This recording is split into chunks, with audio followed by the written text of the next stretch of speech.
Good afternoon and welcome to the overview of the WIFIA program and 2019 selection round webinar.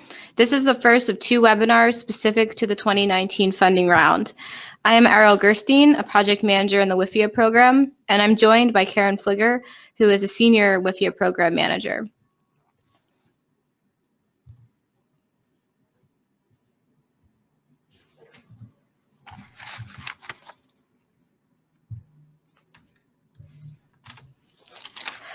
So the WIFIA program is hosting this webinar series to help prospective borrowers better understand our program, its benefits, and the letter of interest process for 2019.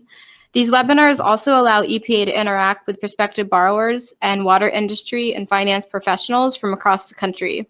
And ultimately, we hope that these webinars will pave the way for successful letters of interest in future funding rounds. Before we move on to better understand who is in the audience today and is interested in applying for WIFIA funding in future rounds, we are going to do a quick poll. We will launch 3 questions to better understand the type of project, size of the project, and prospective borrower. So the poll will begin now.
So today's webinar will provide an overview of the WIFIA program and specifics related to the Notice of Funding Availability for 2019.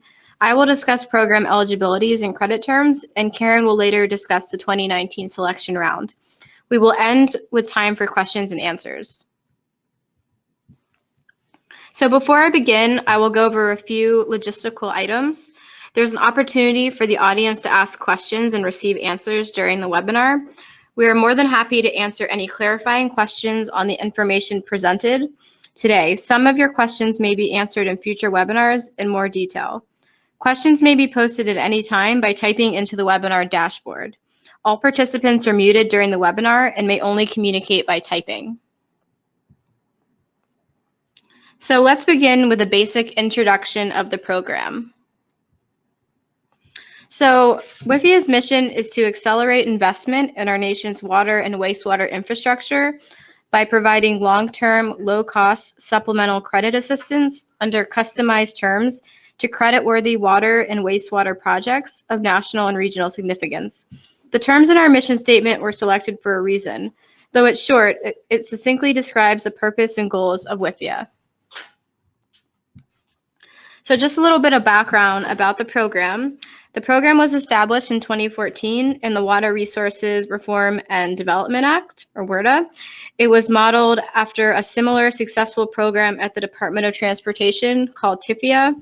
Between 2014 and late 2016, EPA took the necessary steps to establish a federal credit program at the agency and develop the administrative framework to make loans. In December 2016, Congress appropriated $25 million for credit subsidy for 2017, which allowed EPA to open its first selection round from January to April in 2017 and select its first 12 projects for about $2 billion in loans, and the projects were invited to apply in July 2017. For our second round in 2018, Congress appropriated $55 million for credit subsidy, and we invited 39 projects to apply for about $5 billion in loans. For our current round, FY 2019, Congress appropriated $60 million in credit subsidy. This means that borrowers can submit a letter of interest for this money by July 5th of this year under this new appropriation. As of today, WIFIA has closed 8 loans totaling over $2 billion. So as mentioned before, WIFIA is a federal credit program. This means we can leverage federal appropriation. So Congress only needs to appropriate money to cover the estimated losses, and the remainder of the funding is borrowed from and repaid to Treasury. Because the water industry has a low risk profile, the congressional appropriation can support a much larger amount of infrastructure investment. For example, since EPA received $60 million this year, this amount will allow us to approximately lend $6 billion in loans. And because WIFIA can only fund 49% of project costs, the total infrastructure investment would total about $12 billion. So as mentioned before, in FY 2017, we selected 12 projects to receive about $2 billion, which will impact about 20 million people. Those projects are spread out across the country and include projects for new water treatment plants, combined sewer overflow abatement, water recycling, biosolids handling, eliminating ocean outfalls, and stormwater management. We selected 10 public entities, 1 corporate entity, and 1 state revolving loan fund program. The loans range in size from $22 million to $625 million. In fiscal year 2018, we selected 39 projects to receive about $5 billion from all over the country. And just like 2017, the project types ranged, and we also had a range of diverse borrowers. So for the 2018 projects, we had 12 projects that will reduce lead in drinking water, which was one of our priorities last round, and 37 projects that address repair, rehab, and replacement of infrastructure, another priority from the last round. These projects will serve 22 million people across the country. And 8 projects of the selected projects resubmitted letters of interest from 2017. So this slide and the next one just gives some information about the loans that we've currently closed. So as I mentioned, WIFIA has closed 8 loans totaling over $2 billion in financing. These loans have saved borrowers over $700 million compared to the bond market and will create over 6,000 jobs. And this slide and the next one gives some high-level information about each of the loans that we've closed.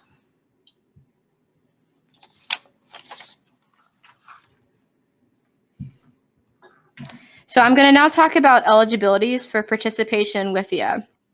WIFIA has a broad set of eligible borrowers and eligible projects.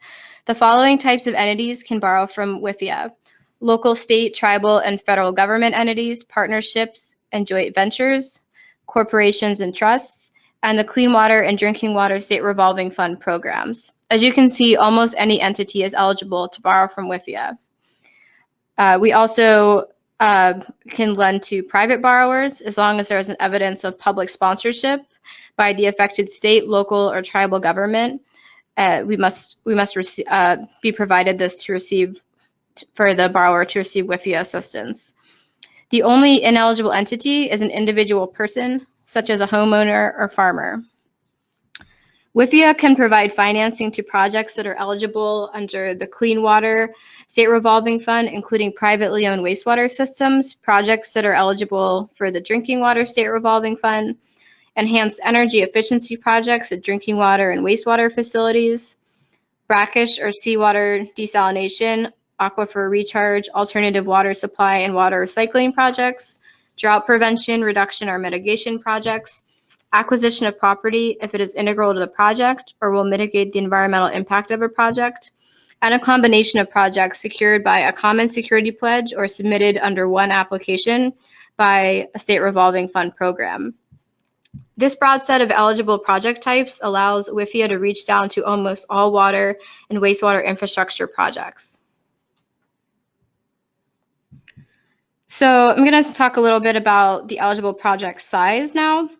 The size of a project eligible for WIFIA financing is restricted by law. So for communities with populations over 25,000 people, the project must have $20 million in total eligible project costs. For communities with a population of 25,000 people or less, which we call small communities, the project must have $5 million in total eligible project costs. Keep in mind, this is not loan size. We're talking about total costs. So as we'll talk about shortly, WIFIA can only finance up to 49% of total eligible costs. So the minimum loan size is slightly less than half of the eligible total project cost.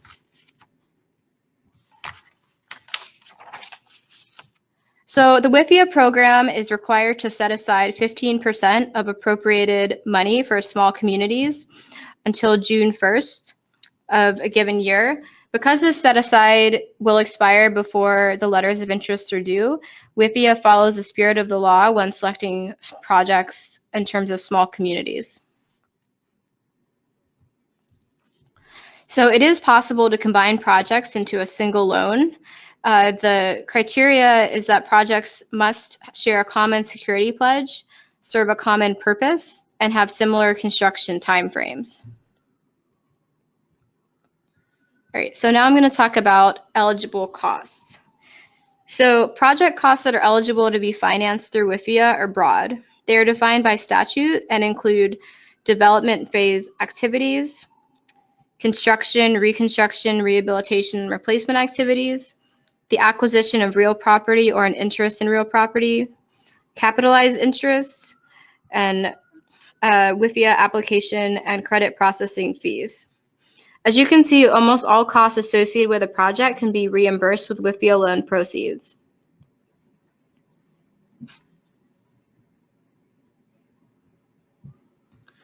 So eligible costs incurred prior to submission of an application may be included as part of eligible project costs and will be approved on a case-by-case basis.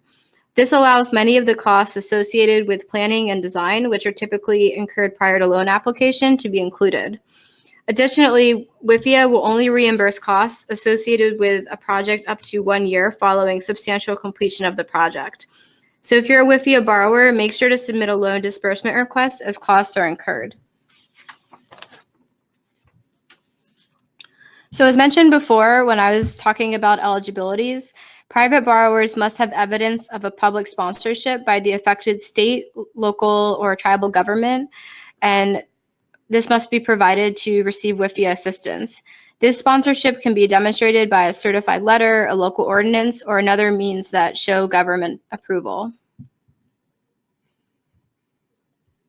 So another statutory requirement for a project to be eligible for WIFIA is that the borrower must be creditworthy and demonstrate a reasonable assurance of repayment of the loan over the term of the loan.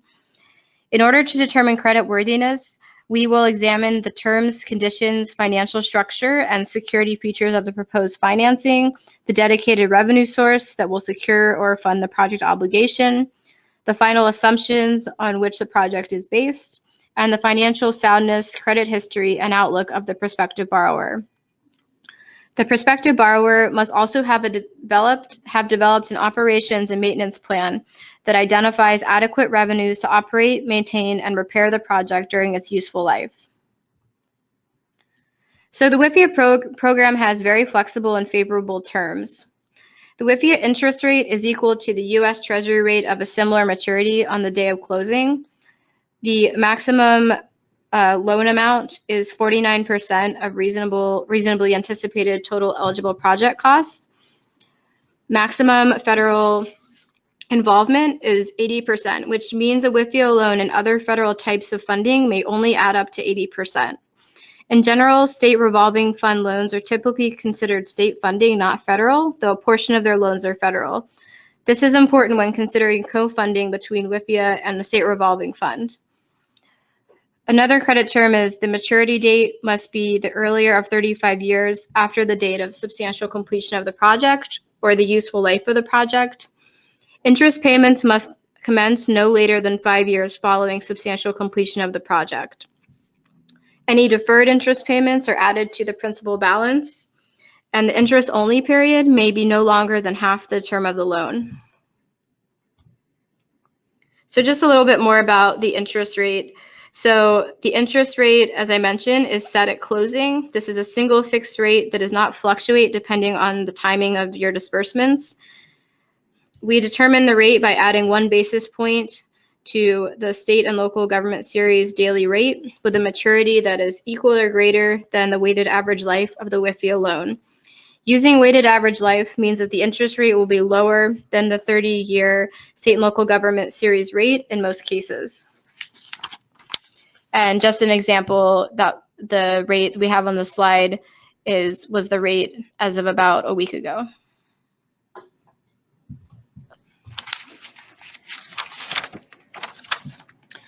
So again, the maturity date must be the earlier of 35 years after the date of substantial completion of the project or the useful life of the project. And interest payments must commence no later than 5 years following substantial completion of the project. Repayment schedules may be sculpted to accommodate the projected cash flow from project revenues and other sources. So repayments must be made using a dedicated source of repayment or a security pledge. The pledge needs to be the same as the security pledge for the project's senior obligations. Multiple revenue sources must be cross-collateralized into a common security pledge. The WIFIA loan does need a rate covenant, a coverage requirement, or similar security features supporting the project obligations.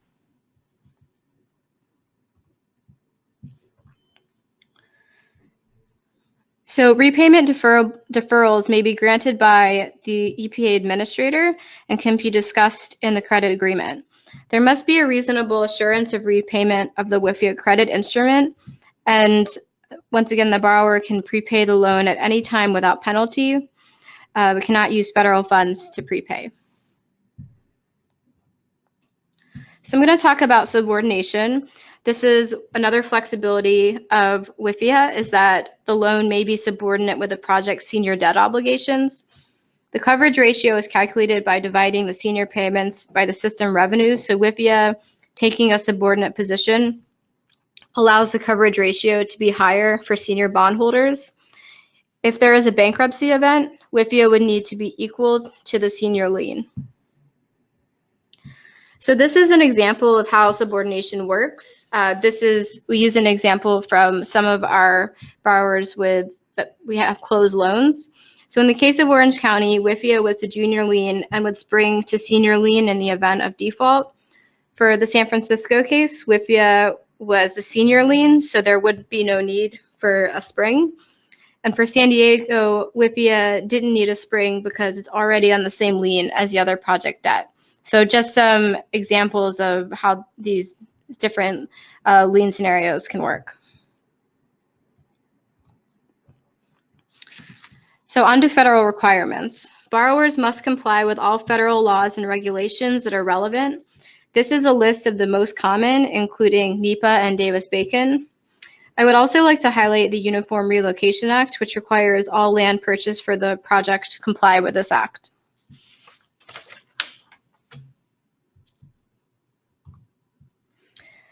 So WIFIA projects may also be eligible for coverage under the WIFIA Programmatic Environmental Assessment, or PEA. The PEA analyzes the potential environmental impacts related to the issuance of credit under WIFIA. The PEA is an innovative approach to environmental review, covering a group of projects that are similar in scope, scale, and magnitude, and that have similar types of impacts, rather than a singular project. Projects covered under the PEA do not require an additional public notification or public comment period. So just to emphasize the benefits one more time for the program, WIFIA offers multiple disbursements, a highly flexible repayment schedule, the ability to prepay, flexibility to sculpt the repayment schedule, and lien flexibility. I will now turn it over to Karen to discuss the application process.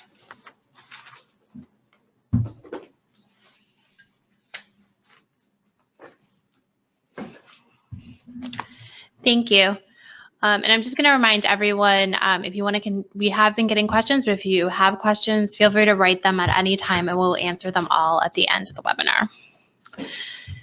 Now I'm going to give an overview of WIFIA's two-step application process, focusing on the key information outlined in the 2019 Notice of Funding Availability.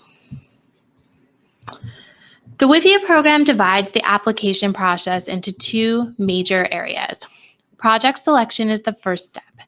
It includes the announcement of funding, prospective borrowers submitting a letter of interest, and EPA selecting and announcing projects that it would like to submit an application.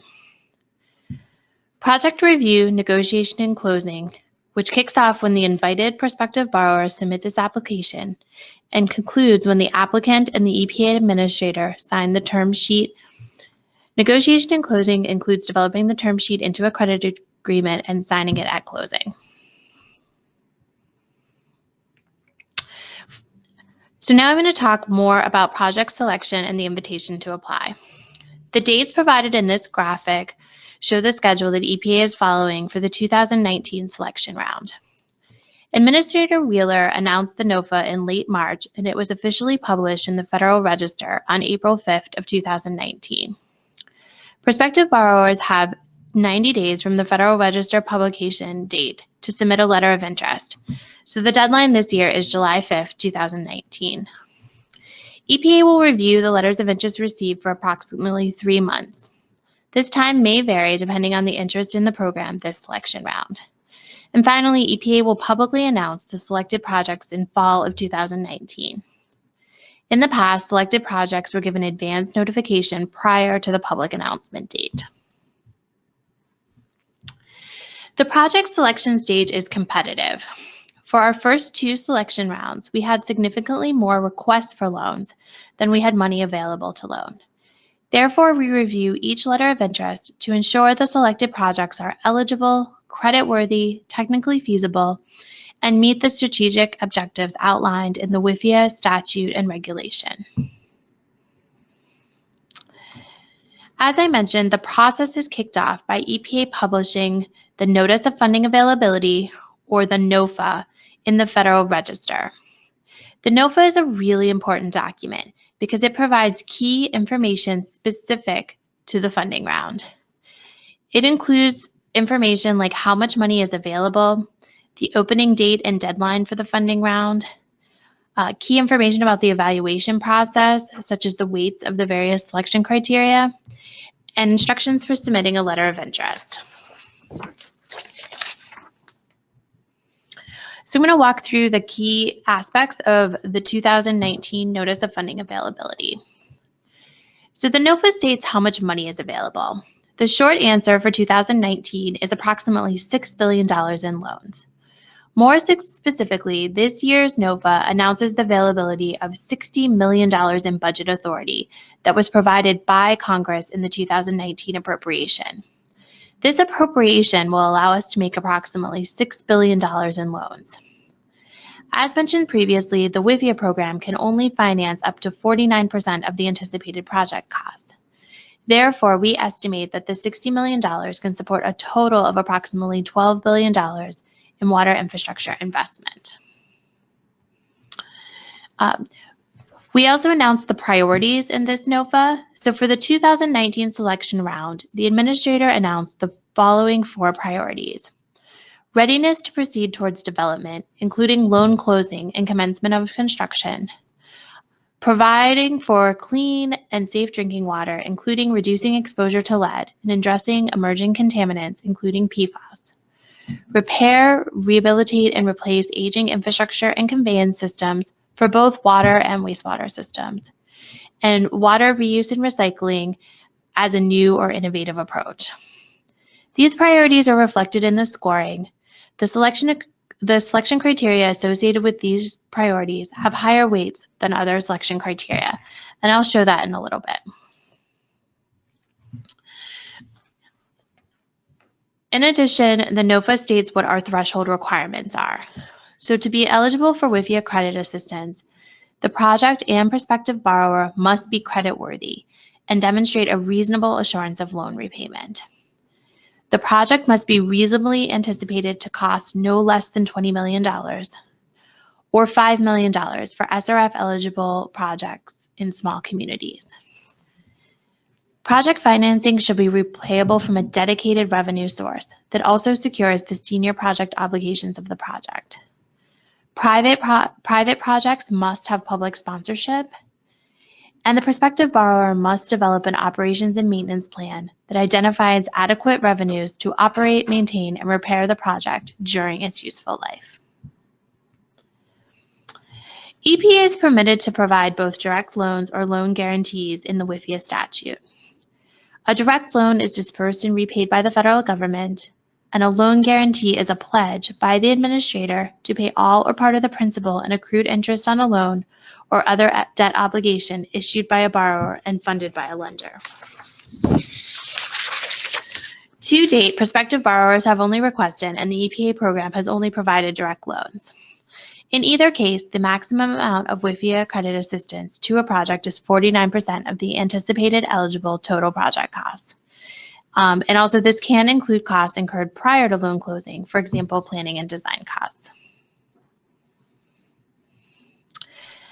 Prospective borrowers must submit a letter of interest in order to be considered for credit assistance.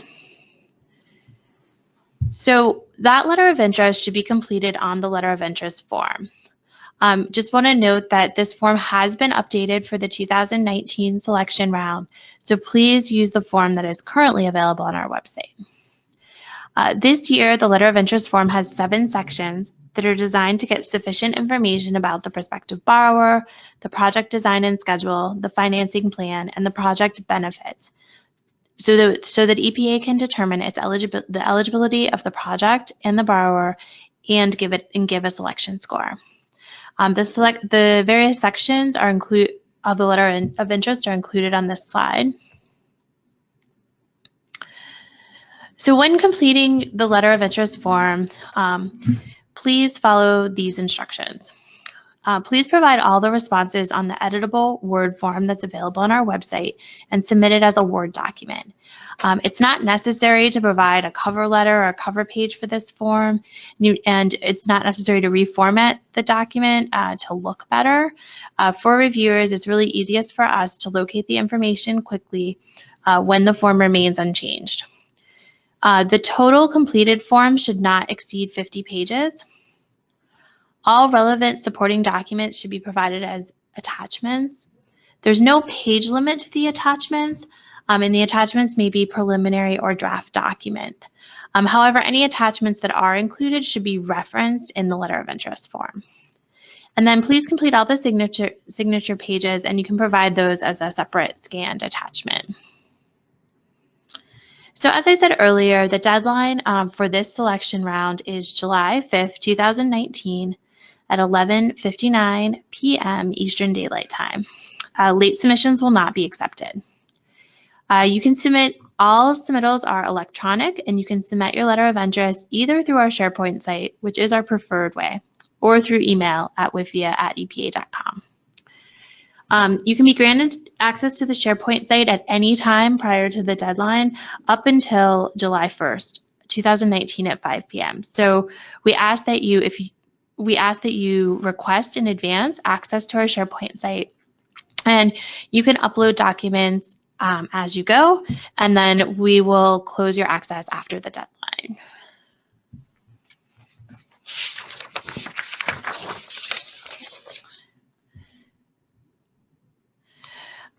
There's no cost or fee to submit a letter of interest, and EPA will notify prospective borrowers that their letter of interest has been received via email. So just wanted to share some general tips that we've compiled based on our experience reviewing the last 2 rounds of letters of interest. So we encourage you to read the instructions. This may seem obvious, but it's important that the reviewer is easily able to understand how your answer is relevant to the question. So read the Notice of Funding Availability in the Program Handbook for further guidance on how to answer questions. Answer every question, even if you feel that one of the questions doesn't fit your project, and provide any documents as attachments that you think can support your response. And when providing those attachments, provide references, even as detailed as pointing to specific pages or paragraphs to help us understand where we should be looking. Remember that we live in the DC area, so all of the reviewers are here at EPA headquarters, and we are not necessarily familiar with your project or its significance to your community. So it's very helpful to start at the high level before going into the details of the project, and explain to us the type of project you will be doing and how it benefits your area. Of course, we encourage people to submit as early as possible in case any IT issues come up. I think this year in particular, with the deadline being right after the 4th of July holiday, it's just sort of, hopefully, we're hoping it makes sense for people to submit early. And feel free to reach out to us with clarifying questions. You can reach us by phone or by email. We can't provide you technical assistance to help you complete the letter of interest, but we can answer your questions or provide you general tips.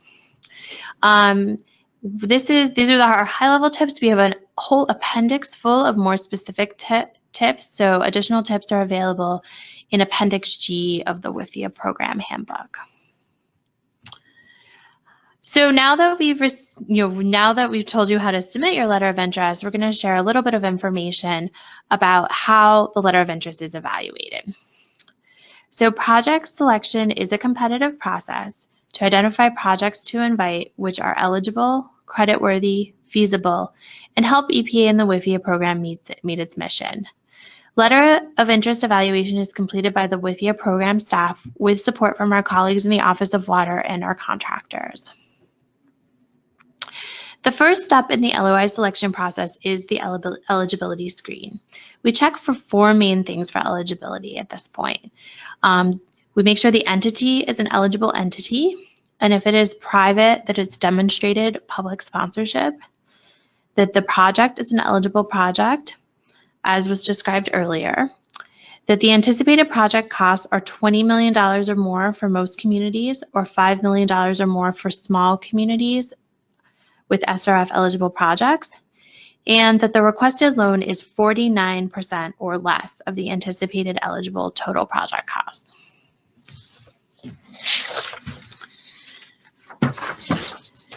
And if the borrower or project is found to be ineligible, we'll notify the point of contact immediately.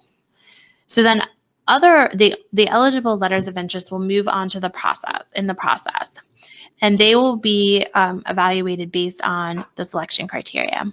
The WIFIA selection criteria are divided into 3 categories: project impact, project readiness, which includes engineering feasibility, and borrower creditworthiness. Each criterion within a category can provide a range of points, with the maximum number of points indicated in the NOFA and on the next slide. Each category can provide up to 100 points out of the total 300 points available. So this slide shows how the various aspects of the selection criteria are weighted by showing the maximum points available for each component. So for more information about this is provided in Appendix C of our program handbook. But I just wanted to point out that the 4 priorities are reflected in this scoring. So repair, rehabilitation, or replacement of existing water and wastewater infrastructure is worth 25 points. and reduces exposure to lead and emergent contaminants is worth 20 points. And these two priorities together make up a total of 45 out of the 100 project impact points. And then readiness to proceed and new and innovative approaches, which is where scoring water reuse and recycling is, are worth 70 points of the 100 readiness to proceed criteria. So you can see that a large portion of the points are directly related to the priorities that were announced by the administrator. Once all projects are reviewed for eligibility and awarded scores for each of the selection criteria, EPA decides what projects will be selected. Once all the letters of interest that have been determined to eligible and creditworthy are scored, the WIFIA program's project selection lead generates a list of projects in rank order of score. Projects are selected in rank order from this list.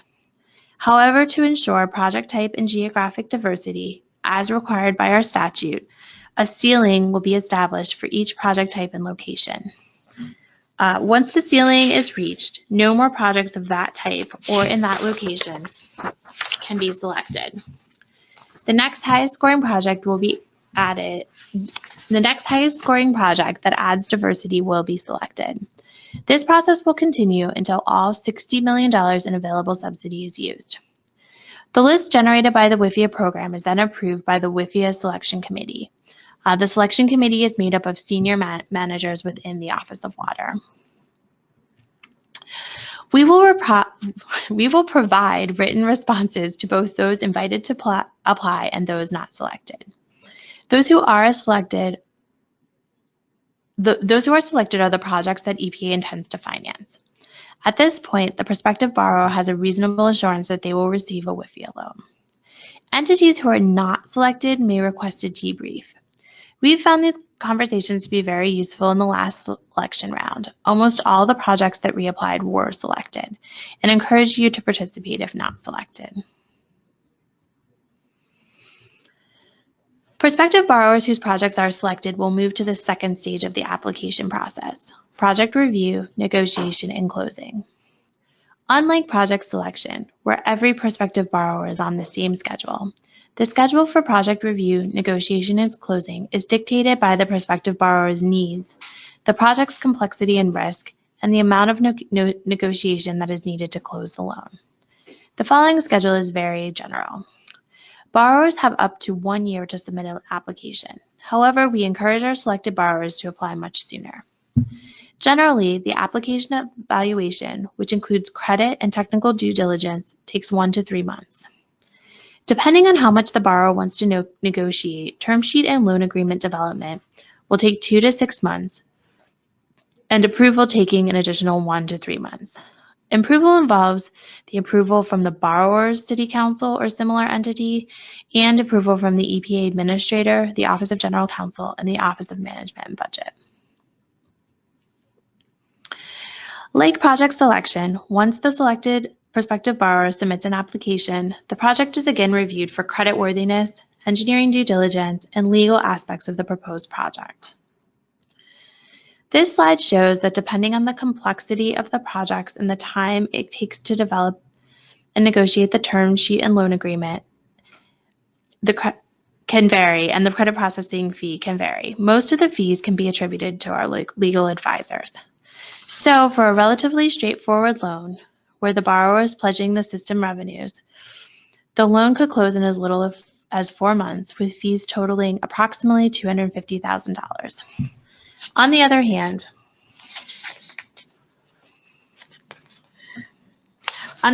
if the deal is a public-private partnership with very customized terms, the loan may take a year to close with fees for $500,000 or more.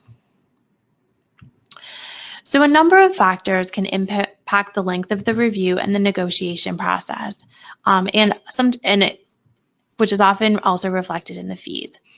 They include the complexity of the capital structure, the rating of the revenue source, whether or not the borrower has an active debt issuance program with an existing indenture or trust agreement, the willingness of the borrower to accept WIFIA's standard credit and legal terms outlined in the template term sheet and loan agreement, the complexity of the environmental review and the cross-cutter compliance, and the riskiness of the project. For the letter of interest submittal, there is no fee. So there's no fees for the first part of the process. Once a prospective borrower is invited to apply, there is a $100,000 application fee. This fee is reduced to $25,000 for communities that are not more than 25,000 people, so small communities. EPA also requires reimbursement for engineering, financial, and legal advisors it hires during the application phase.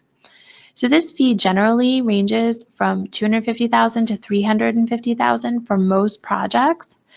However, it could be more for extremely complex or risky projects. The fee isn't dependent on the size of the project. It's really dependent on the risk or complexity of the project and the negotiations. The fees may be financed, and just to give you a sense of how the fees relate to the loan amount, for the first 5 loans, the fees ranged between 0.04% to 0.31% of the loan amount. So a relatively small percentage of the loan amount. We're almost ready to answer your questions, so please keep them coming. But before we do, let me highlight a few resources that are available to prospective borrowers. First, we are hosting this webinar presentation again on April 30th from 2 to 3:30. The content will be exactly the same as today, so you don't need to attend again. However, if you think it's helpful, please let your colleagues and clients know and encourage them to register. In addition, we have 3 upcoming in-person sessions on May 8th in Atlanta, Georgia, May 13th here in Washington, D.C., and May 23rd in Phoenix, Arizona. These sessions are longer. They're typically from about 9 in the morning until 2 or 3 in the afternoon, and they include more detailed information on the program, as well as potential financial benefits and the application process. And registration for all of these upcoming outreach events are available at the website listed.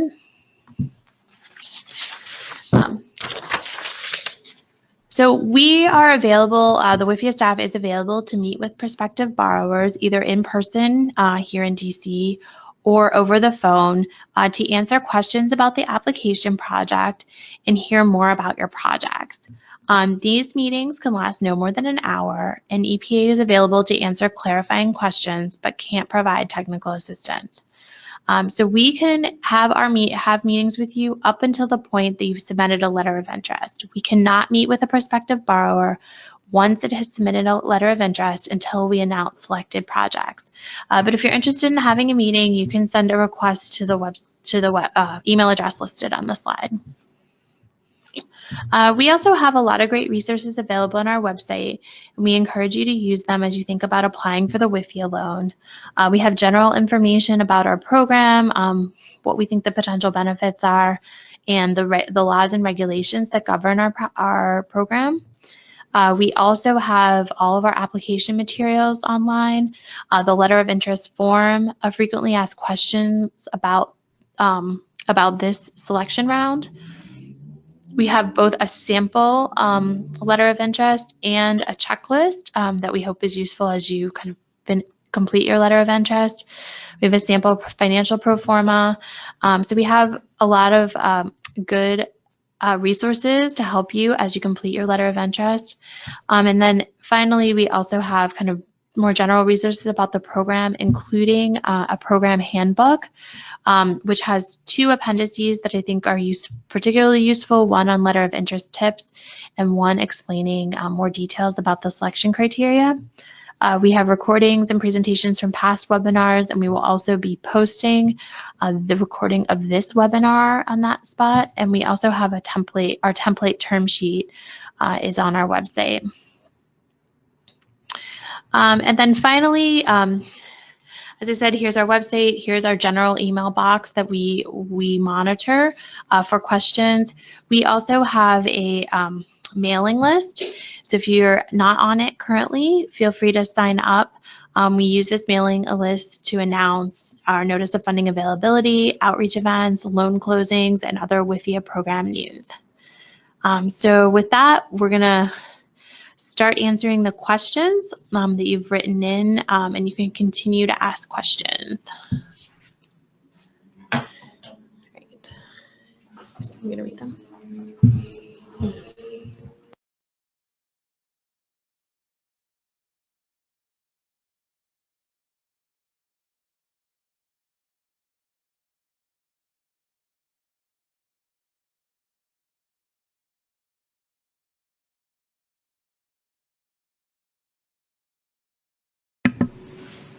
All right, so we've received a good number of questions. I think start off with some of the more administrative items. Will the webinar recording be shared? Yes, we will share the webinar recording. It does take us a few weeks to get it ready to be allowed to be put up on our website, but we will put it in that area about information sessions. As a follow-on to that, will the slides be available?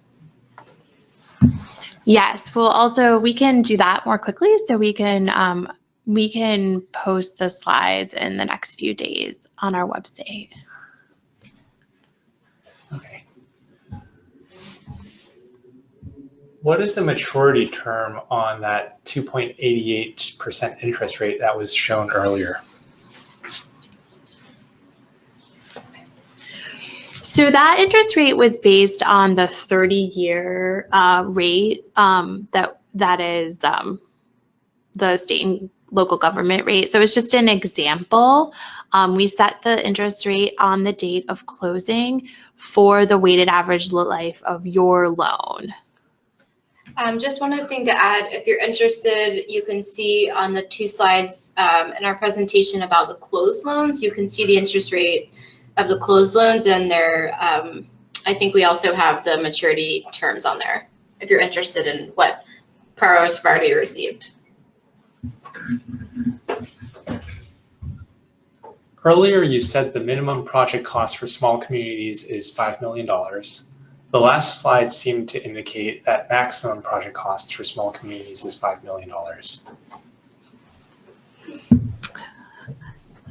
So yeah, I apologize if that was confusing, but no, the minimum project cost for small communities is $5 million. That's the minimum anticipated total cost of the project for a small community needs to be $5 million. Yeah, and we have, just to be clear, we have no maximum. So, I mean, you can, in your letter of interest, you can request whatever amount, given our appropriation for that year. Are projects such as a wastewater treatment facility requiring major electrical upgrades and other major rehabilitation be eligible for WIFIA? So at a high level, we'll say generally yes. So projects related to kind of repair, rehabilitation, or replacement projects at water and wastewater plants are typically eligible. For specific eligibility questions, you can provide us a written description of your project at any time during and we can make an eligibility determination sort of prior to the letter of interest process.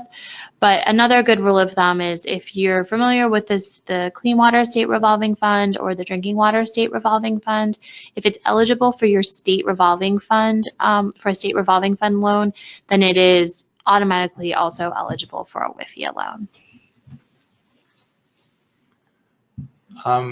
Another question about small communities. What year is used for community size? Is that based on the latest census in 2010 or the estimated current size? I think generally it would be the estimated current size of the community.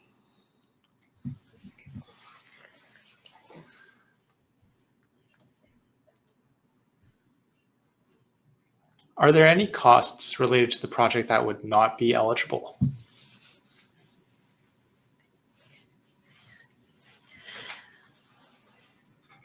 I think cost eligibility is determined on a case-by-case basis, so I think that's a challenging question to answer, but I'm sure there's potentially costs that would fall outside our eligibility. But I think for the purpose of particularly of the letter of interest phase, we don't get to that level of nitpicking sort of costs at this point. We kind of look at generally, are the costs eligible for the amount that you're requesting?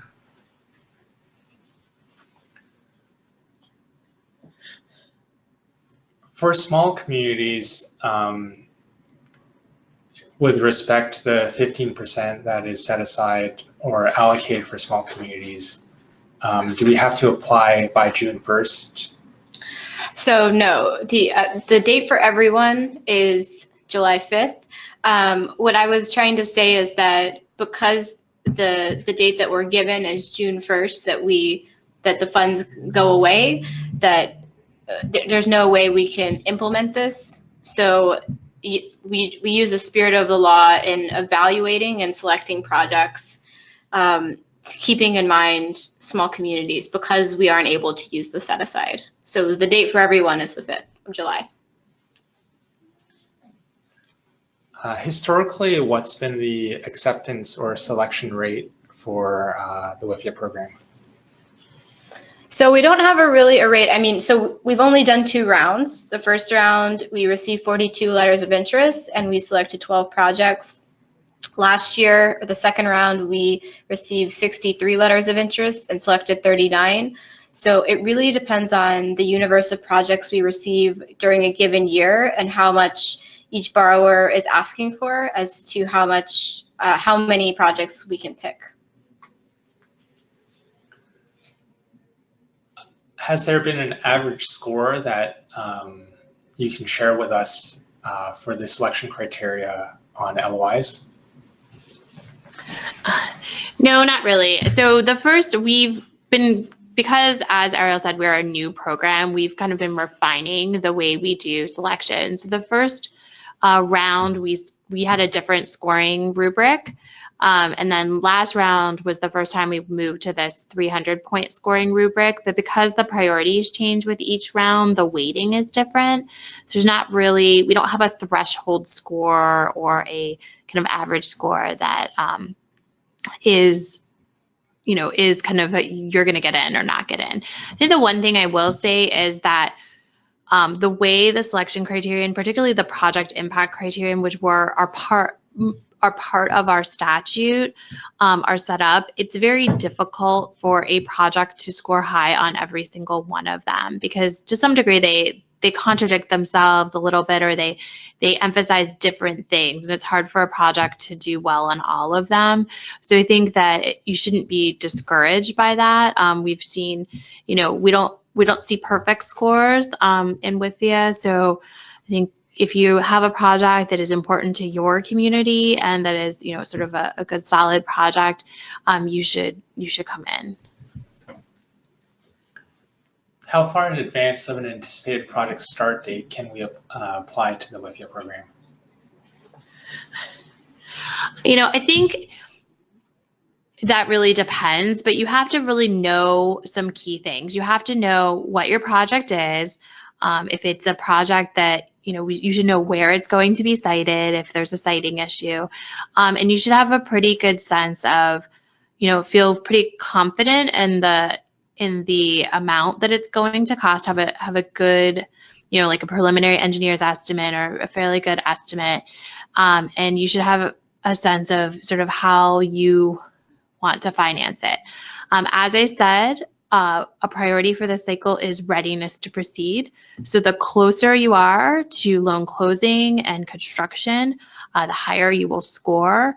But you can come in, whenever you want, but you really need to be able to clearly define what the project is, what option, you've already gone through option selection, which project you're moving forward with, and have a clear schedule to get to construction. How will applications be evaluated for projects that do not include lead/PFAS and/or repair and rehab? Yeah, so as Karen talked about in the scoring, so if your project doesn't include one of the priorities, then you won't receive points for that priority, or if you include, you might receive some points and not all the points. So it would just work into your scoring. So they would be evaluated the same way. You would just receive fewer points.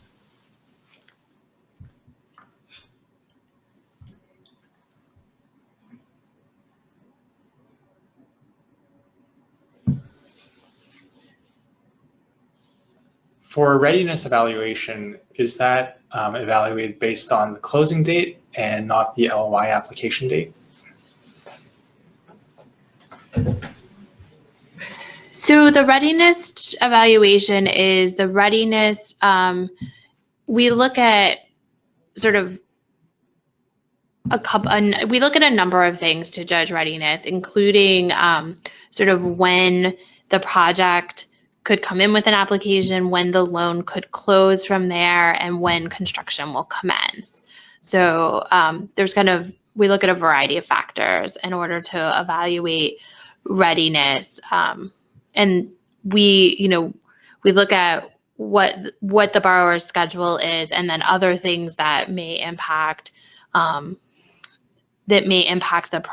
process.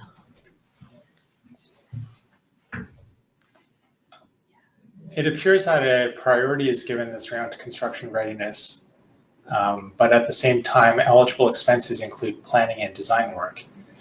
Can you clarify how the two can both be true? Sure. So eligible costs, planning and design work are considered eligible costs, and we also can reimburse for project costs incurred prior to closing. So if you've already expended money on planning and design, you can include those in the total eligible project costs, and then after closing, you could invoice for those. As we said, we're just prioritizing readiness. It doesn't mean, so what our eligibility is based on our statute. So the eligible costs are outlined in our statute, and they list all of the things that we explained during this webinar. The priorities are set each round by our administrator. So while those costs are eligible, what we're prioritizing this time are projects that are more ready to proceed. Depending on what we receive and kind of the whole universe of projects that we receive, we may get down to projects that are still in design or that want design money now. It just really depends. So eligibility is really based on statutory authority. So that kind of is the universe. And then the priorities are set each round by the administration, and it kind of further refines which projects we're more likely to select. Well, we'll take a little break from the selection criteria questions, and I think there's a few related to finance. So one of the questions is, where can we get more information related to the financial requirements and the general financial section of the LOI?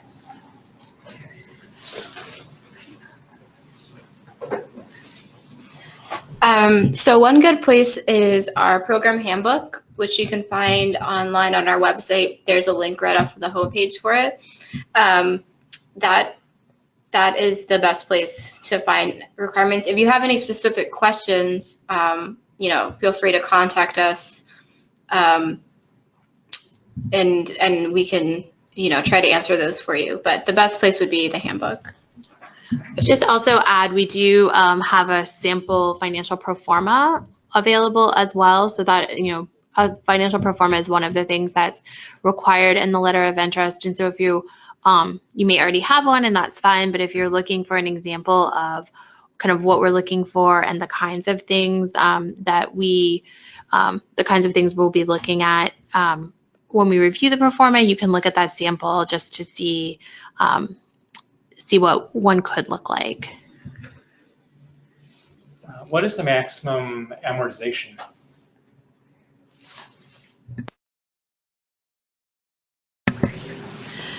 So yeah, so the maximum loan term is 35 years post substantial completion.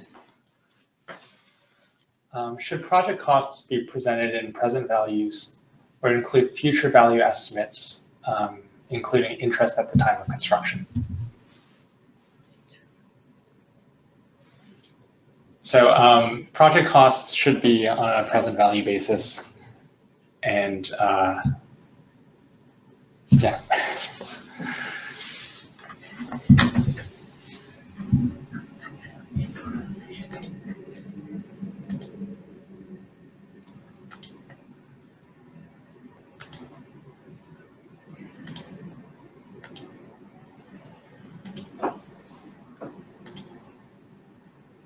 Can you give some details on the WIFIA fees and when those have to be paid? Sure. So as I mentioned in the presentation, there are two kinds of fees. So there are no fees at the letter of interest phase. And then if your project is selected to move on to the application phase, there is a fee at the time that you turn in your application. The fee is $100,000 for most communities, and for small communities, so those less than 25,000, the fee is $25,000. Then at loan closing, we have a credit processing fee. The credit processing fee covers the cost for EPA to hire outside expert support for financial analysis, legal counsel, and sometimes in engineering. And so that fee, so once we have that fee we say it's assessed at closing. It's usually actually invoiced after closing once we get all the invoices from our contractors, and that's the fee that I mentioned was generally around $250,000 to $350,000. That fee can be rolled into the loan, so you can finance that fee. Are there any penalties to retire the debt ahead of schedule? No, the loan can be prepaid at any time. We presume any litigation costs, legal fees will not be eligible for WIFIA. I would say generally no. What is the basis for geographic diversity? For example, whether it's determined by EPA regions or states. So generally we'll be looking at EPA regions for geographic diversity. How does WIFIA define substantial completion of a project as it pertains to the loan repayment schedule?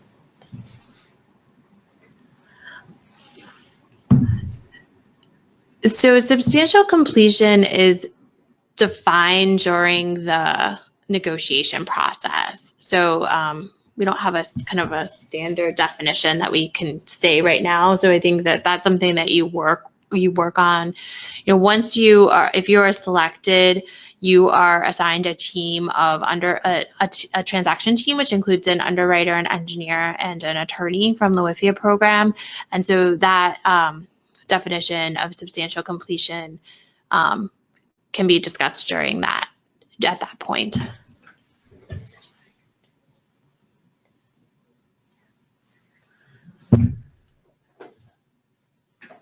If a project is accepted, is selected from the LOI round, but does not come to an agreement with the next highest rated LOI project that was not selected to be able to apply for funding?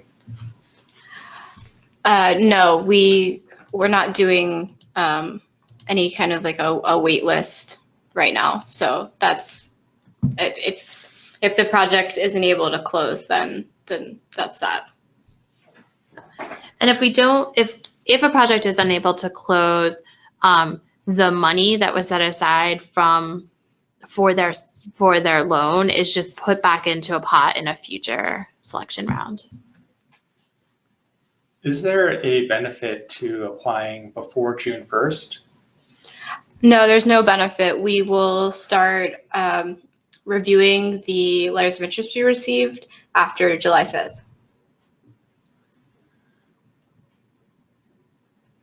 Is the $100,000 application fee refundable if the project isn't accepted?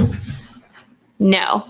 So so when we select a project and move it to the application stage, we are giving you on our good faith that we want to close that loan. So we feel like, based on the letter of interest, confident that we can negotiate an agreement that is mutually beneficial. If for some reason, after you submit your application and pay the fee, that doesn't happen, that fee is non-refundable. Will the application fee of $100,000 be credited against the credit processing fees? Yes. So the credit processing fee, the total of the amount that we pay our contractors, that we then deduct so say we get our invoices from our expert contractors and the total is $300,000, we then credit the $100,000 application fee to that, and we're left with the credit processing fee, which would be then $200,000.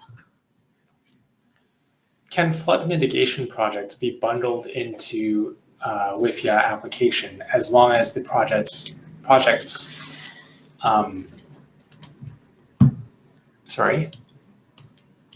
are aggregated on the same execution timeline and pledged from the same revenue source?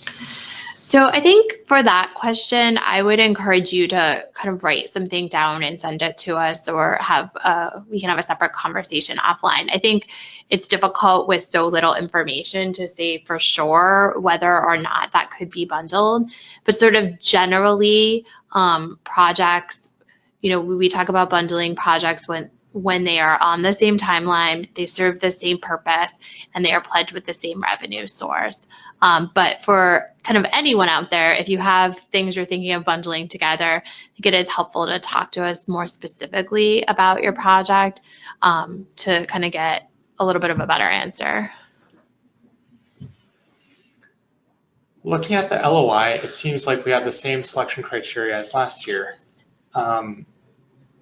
However, in your 4 priorities from this year, it really sounds like only lead, aging infrastructure, and water reuse are being prioritized.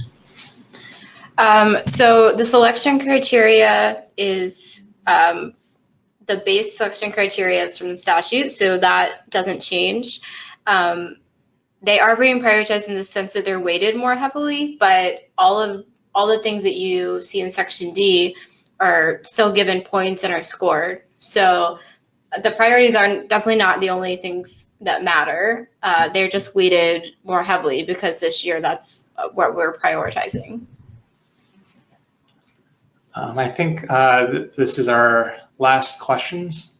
If a municipality is under consent decree, can they apply for a loan to fix the projects outlined in the agreement? Yes. So we have had many of the projects we've selected over the past 2 rounds have been under consent decree, and so that would fall kind of under that priority of repair, rehabilitation, or replacement of an existing aging water or wastewater infrastructure. So yeah, we definitely consent decree projects are eligible. All right, and finally, could we have some more clarification on what significance June 1st is related to small communities? Yeah, so first, sorry if that was confusing. The only reason it was brought up is just because sometimes it comes up as, borrowers think that this is money that's set aside, but in reality, with the timeline we're on, because of when we received our appropriation and when we were able to publish our notice, and given we're giving all prospective borrowers 90 days, it's during the time you have to submit, the set aside, the 15% will go away. It's going to run out, so it won't be relevant at that point. So the only reason I brought that up is just trying to say that even though we have this set aside that we aren't able to actually implement, we still are going to take into consideration small communities in project selection. Not saying that they will definitely be selected, but just as something, in addition to scoring, that we'll be looking at for selecting borrowers. So really it's kind of an irrelevant set aside, but we're just going to use that as take the spirit of the law to work with small communities. All right, I think that's all the questions we received. We'll pause for one more minute to give everyone an opportunity, and then I think that's the end of today's webinar.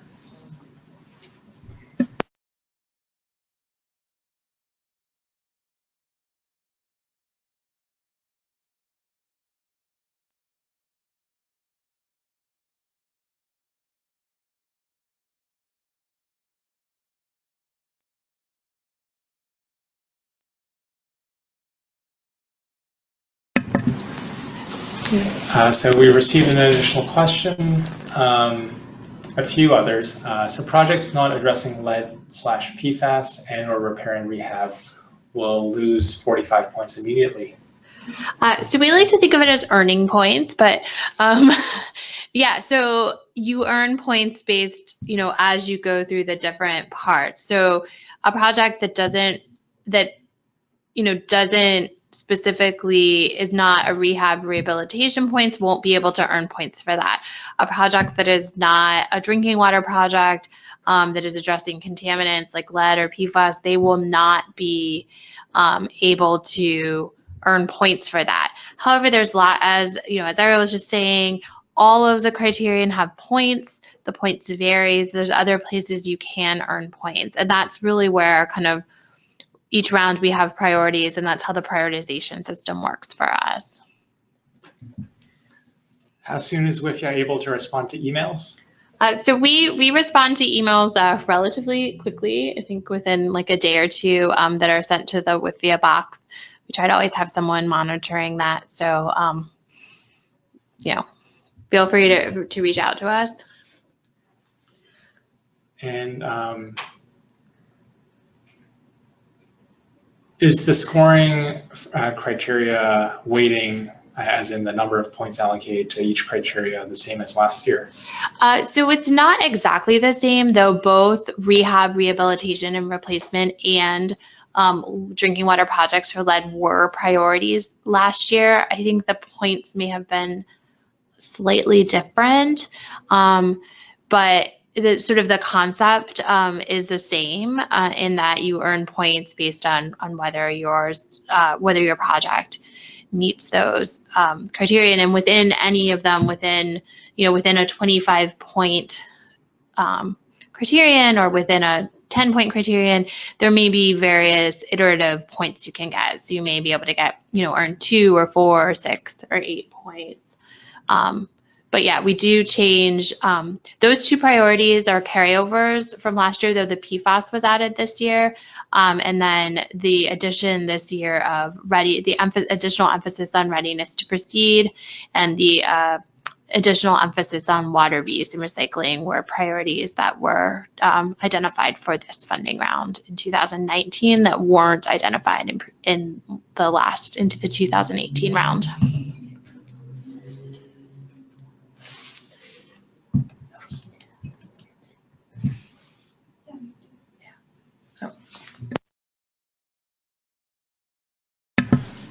Will the handout from today's webcast be posted to the WIFIA website?